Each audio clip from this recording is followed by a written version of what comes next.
purpose of this video is to help you to prepare your microbio project for science fair.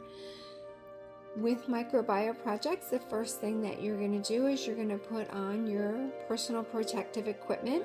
So you're going to put on a lab coat, you're going to put on your gloves, and you're going to put on your goggles.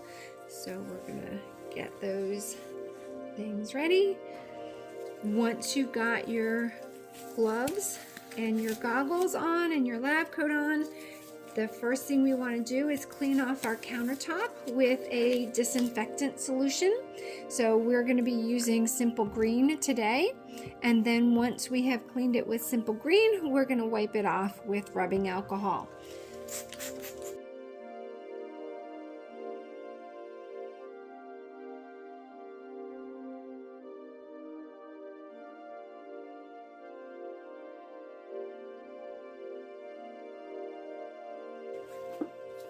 Then what you're going to do is you're going to take your box that you've got from your Carolina kit. So most students will be using the Carolina kit with the nutrient auger in it. So we're going to open that up.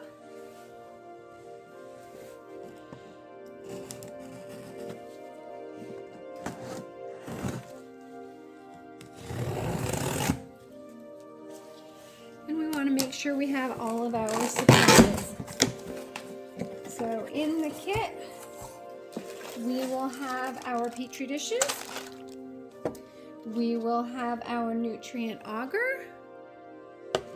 We should have several of those bottles, so approximately 4. You may or may not use all of them.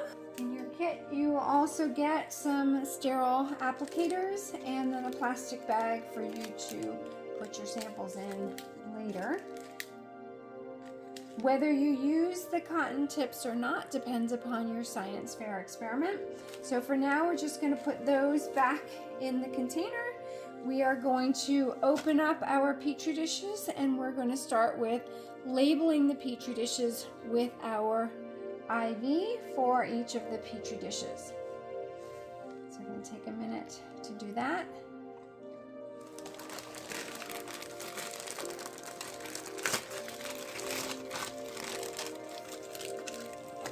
How many petri dishes you use is going to depend on how many levels of IV you've got and how many trials you're going to be doing for your experiment. For science fair, you need a minimum of 3 trials, and then however many levels you've got for your experiment.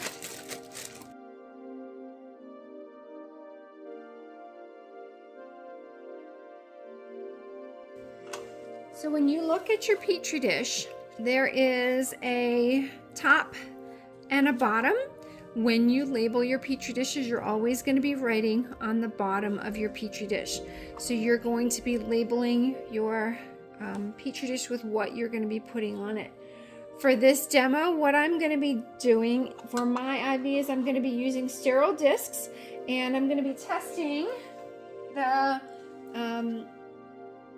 effectiveness of rubbing alcohol, hydrogen peroxide, and 10% bleach solution on my the effectiveness of killing the bacteria. So I'm going to be putting those on sterile discs in the middle, and then I'm going to be measuring zone of inhibition. So the first thing I have to do after I've cleaned off my countertop and taken my stuff out of my box, I'm going to be labeling my petri dishes. So for this, I'll just do 3 trials of each of those solutions. So I'm going to need 3 petri dishes for my control. So let's say those are for my control. I've got 3 petri dishes for my alcohol, 3 petri dishes for my hydrogen peroxide, and then I'll need 3 petri dishes for my 10% bleach solution. So I will have extra petri dishes. I can use those petri dishes to soak my sterile discs with my IVs as we go forward. So right now I'm just going to be labeling my petri dishes. So I've got control,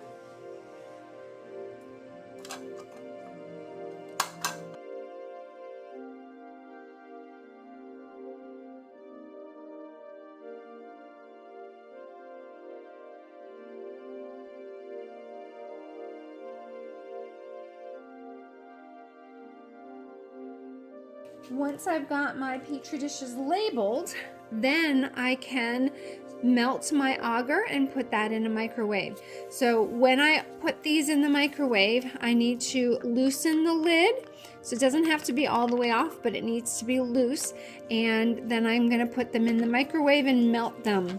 So I'm gonna take those over to my microwave and put them in the microwave.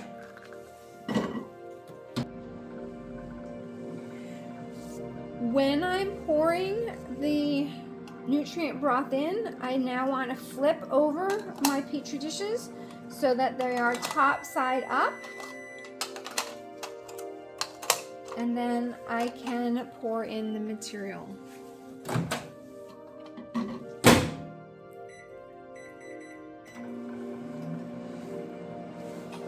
So I'm gonna just put them.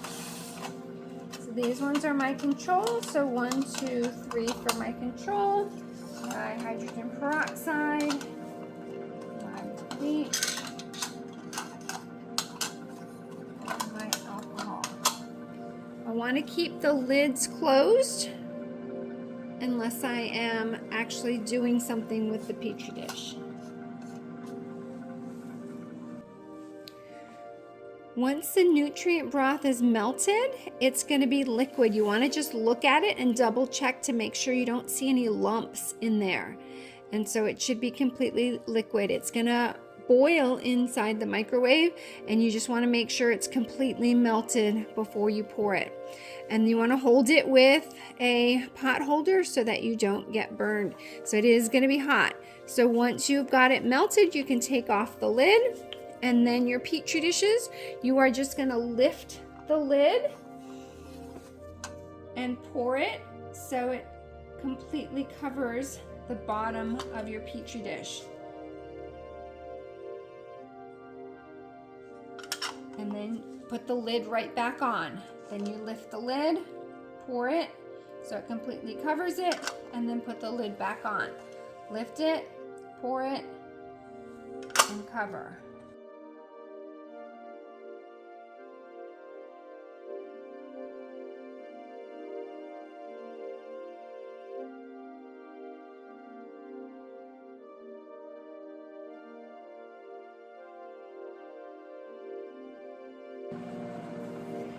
Once they're poured, you're going to let them sit on the countertop for probably about 5 minutes until it solidifies. So it has to just sit without touching, undisturbed, for about 5 minutes. While that's happening, I can go ahead and prepare my samples and make sure that my IVs are ready to go. For my bleach solution, I'm going to be making a 10% bleach solution, so I'm going to need to prepare that. So I can do that while these are solidifying. So I'm just going to scooch this up a little bit so that we can see the preparation of our solutions. And then what we can do is we can use these Petri dishes to put our sterile discs in. So we can put our samples into that so we can soak our sterile discs. So what I'm going to do is I'm going to take one of these and I'm going to write alcohol, and then I'm going to put my alcohol in there. Whoops, way too much.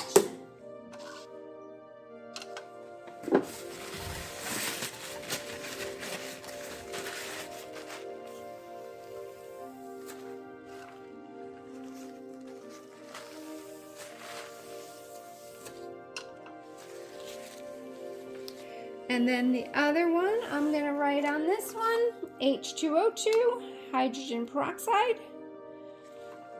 And then I can put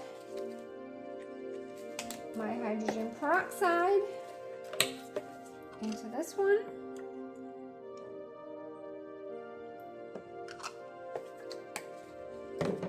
And then for my 10% bleach solution, I actually need to mix up 10% bleach.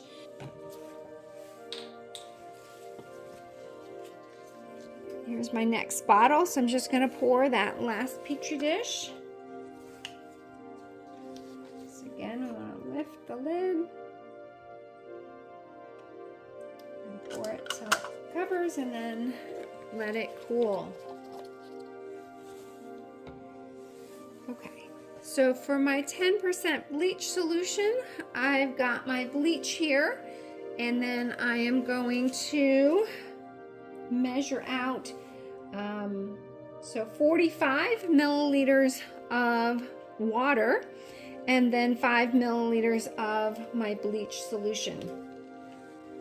So to measure out the water, what I'm going to do is, first of all, I'm going to write 10% bleach.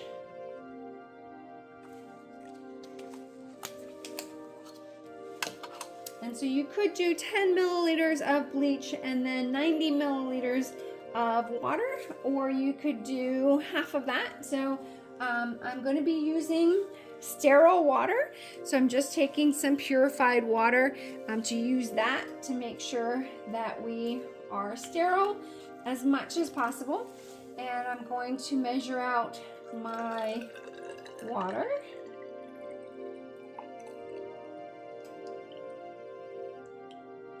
So I've got 45 milliliters. I'm going to put that into here. And then I'm going to take my bleach solution. I'm actually going to use a transfer pipette. 1 milliliter is up to here, and so I can do 5 of those to get up to my 5 milliliters. I can get the bleach out.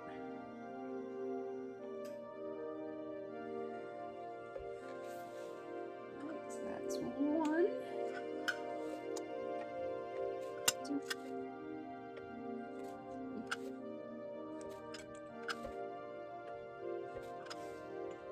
And then I'm just going to stir it with my transfer pipette just to make sure I've got my 10% bleach solution.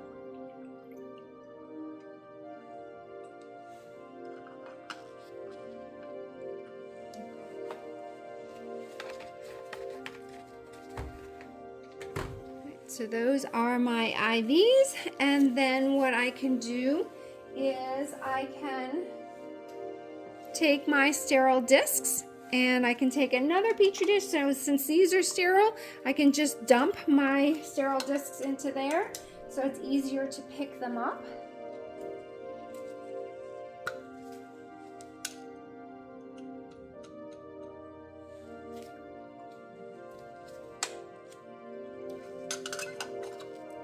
So I've got my blank sterile discs in here, and so I'm going to put 3 of them in here, 3 of them in here, and 3 of them in here, and then when I'm ready, I can transfer them with a tweezer that has been sterilized in some alcohol. So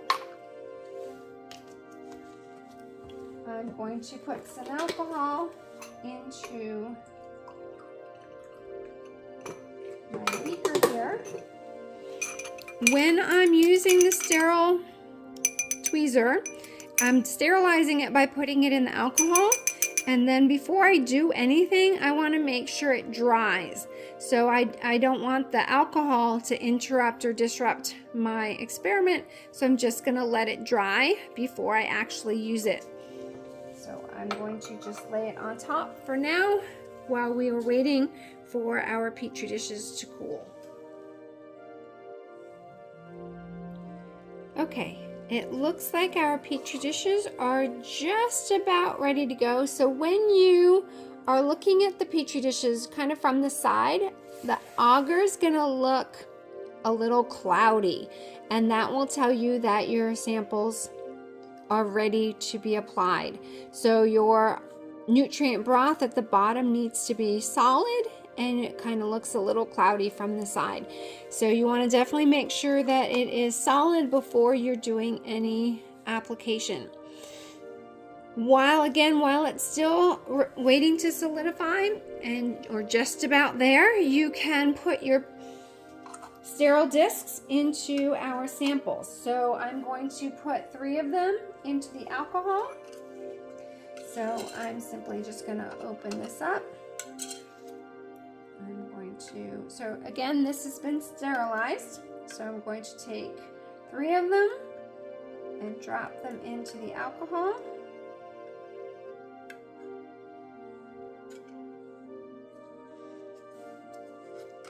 I'm going to take 3 of them and drop them into the hydrogen peroxide.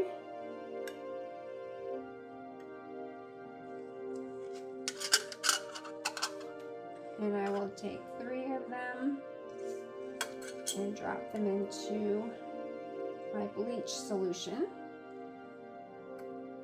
so that they can get saturated in that. While they are doing that, then we can streak our bacteria on our petri dishes. So I'm going to just scooch this back so we can see all of our petri dishes again. And again, if we are doing sterile discs, we want to use our bacteria. So we're going to have a little vial that comes like this. In there is where our bacteria is growing. So we want to spread this bacteria onto all of our petri dishes. That's going to create a lawn of bacteria everywhere. And then when we put our discs into the middle of that bacteria, the bacteria will grow everywhere except for where it's being killed by the stuff on the sterile disc, and that will create a zone of inhibition. So I'm going to just open up my bacteria. And then this is where the sterile swabs will come into place. We want at least one of these so that we can spread our bacteria. And it's going to open like a cheese stick, so you want to kind of find the end. It's usually the end where the handle is.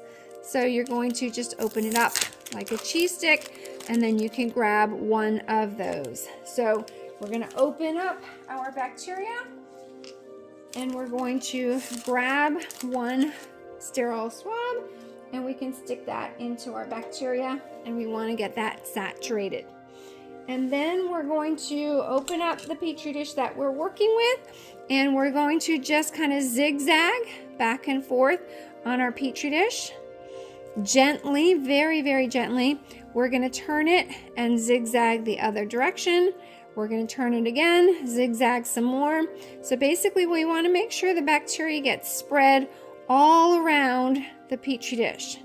Whatever you do on one petri dish, you want to make sure you do it exactly the same on the other. And then once we've got it spread, we are going to put the lid back on. We can dip it back into our bacteria sample and do the next petri dish. So we want to keep spreading it onto all of those. And again, we're just doing it gently to spread it all over our petri dish.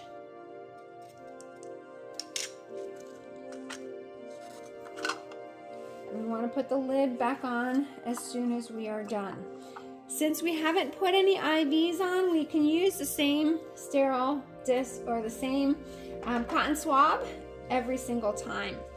I'm just going to go ahead and streak all of them.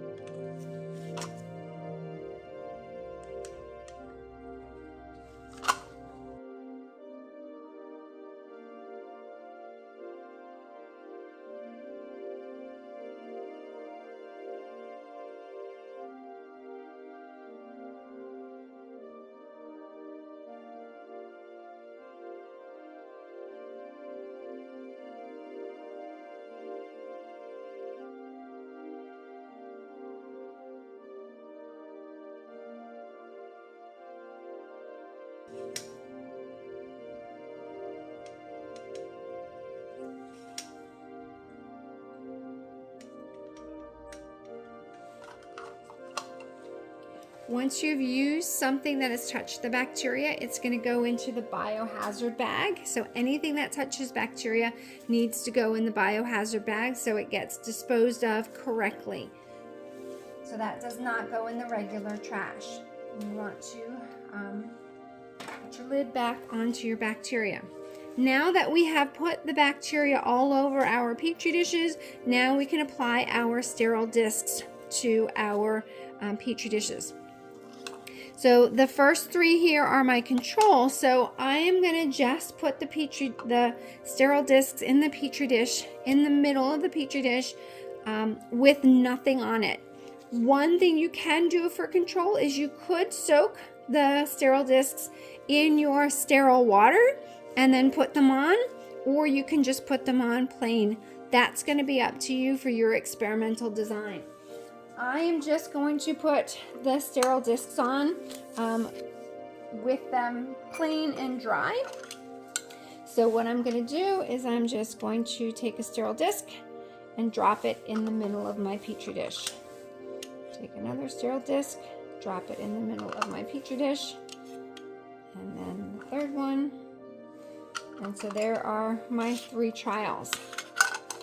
Then what I'm going to do is I'm going to apply all of my IVs. So my next IV, this one is the hydrogen peroxide. So I'm going to take my hydrogen peroxide slides, and then I'm going to put those, so I can move my controls over out of the way. So now I've got my hydrogen peroxide with my sterile discs. I can transfer those into those petri dishes. So I am going to take off that lid. To pick up those, drop it into the middle of the petri dish.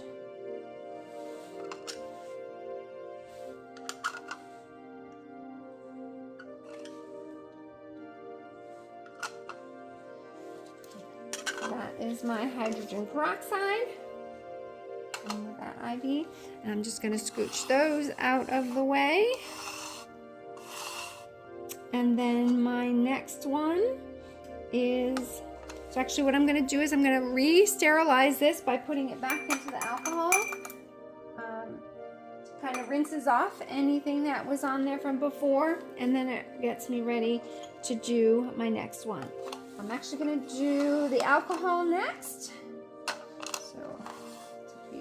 So there's my alcohol, and this one has my alcohol discs soaking in it.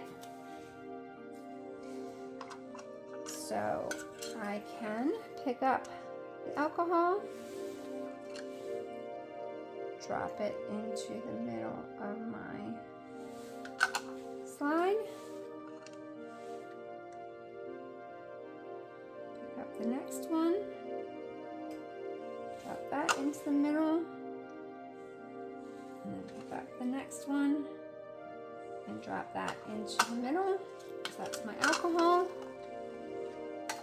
Again, I'm going to rinse that off and let that air dry. So I'm just going to scooch these ones up a little bit so it's out of the way. And then the last one is going to be my bleach. These are going to be my bleach solution. So if I've already prepared my 10% bleach, that's spilling a little bit, but that's okay.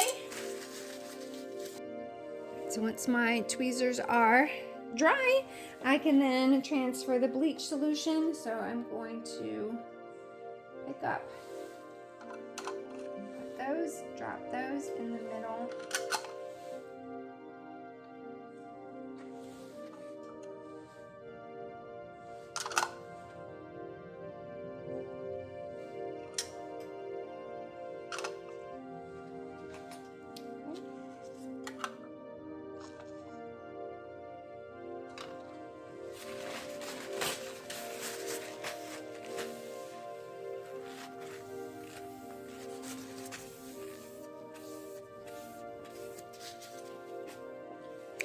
And now I've got my samples ready to go. I want to kind of let them sit there for a few minutes just so that they adhere to the surface of the nutrient broth. So I'll let it sit on the countertop for a few minutes. 3 to 5 minutes should be sufficient. So as you can see, the sterile disc is now in the middle. And the bacteria we spread everywhere. So we're going to check the zone of inhibition tomorrow and then every day for a week to see if, first to measure the zone of inhibition and then to see if that changes over the time period of the week. Okay, once the samples have been sitting on the counter, then they are ready to get parafilmed, and then we can stack them on top of each other and we can put them in the incubator. So I'm just going to scooch them over a little bit to show you how to do the parafilming. So parafilm comes in a box that looks like this, and basically it is a waxy substance, and so there's paper on it just to keep the wax separate. So what you're going to be doing is you're going to be cutting strips of parafilm that look like this. So we need to cut a whole bunch of strips. So however many petri dishes we have, that's how many strips that we need to cut. So it looks like we've got 12. So we're going to need to cut 12 strips.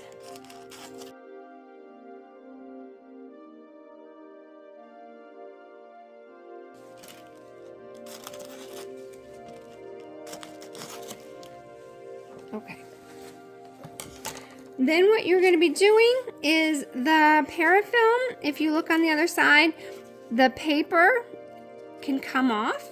And so we're going to separate out the paper from the wax, and the paper can just go in the trash.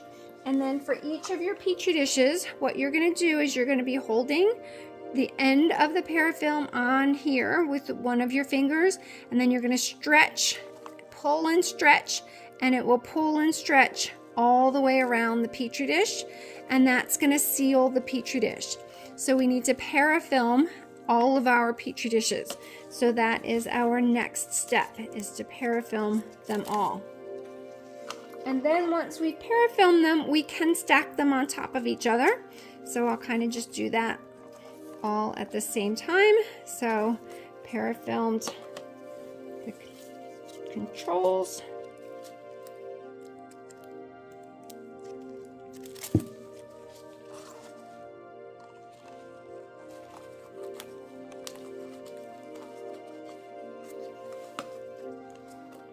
And then once they're stacked, we actually want to flip them upside down because they're going to go into the incubator upside down.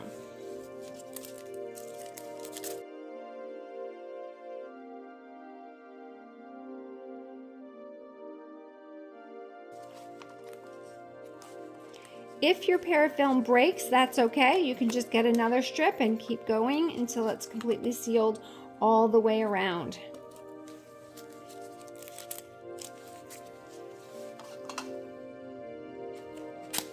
Oops, see, that one broke, but that's okay.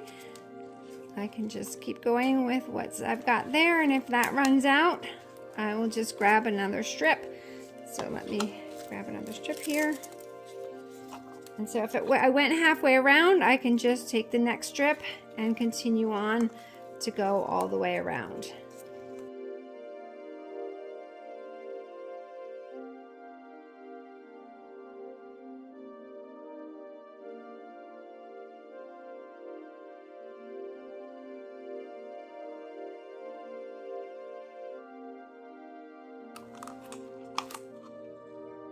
Once your petri dishes have been sealed, you do not open them again. So we're sealing them, and then the next class we will look at them from the bottom so we can measure the zone of inhibition from the bottom. Once we've got them all stacked on top of each other, we can, if we want, tape them together or simply just stack them in the incubator. So when you label them, I've just labeled it with the IV, but you're going to need to also put your name on here or some identifier so that you can find your samples versus somebody else's, because there will be multiple samples in the incubator. So you want to make sure you've labeled yours so that you can find your samples. Once we've got them parafilmed and stacked, we can take them over to the incubator. So we're going to open up the incubator by turning the handle, and then we're going to pull, and in the incubator, you've got a thermometer in there. You want to check to make sure it's the correct temperature. You want to check to make sure it's been turned on. So the on-off switch is here. The light will be on when it's on, and then check the temperature on the thermometer to make sure it is the right temperature. And then you can simply stack your petri dishes. Again, they want to be upside down in the incubator. And the reason why we stick them in the incubator upside down is so that any moisture is collected in the lid and it doesn't smear our samples and throw off our data. So once they're in the incubator, we're going to turn. So you want the handle to be horizontal, and then you can turn it to lock it shut. And then we will leave them in the incubator until tomorrow, and we'll take the samples out and we will measure the zone of inhibition tomorrow. If you are doing a project that does not involve sterile discs, then you wouldn't need the bacteria or the sterile discs, and you would just apply your IV directly onto the Petri dish.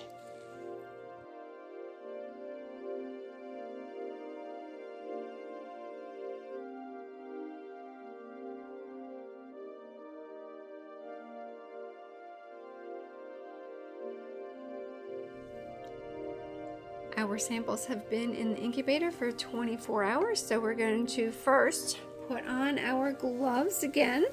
We don't need our goggles today because we are not opening up our samples and we're not working with any chemicals, so we don't need the goggles, but we do want to put our gloves on, and then we will get our samples from the incubator. We will also need a ruler because we're going to be measuring our zone of inhibition.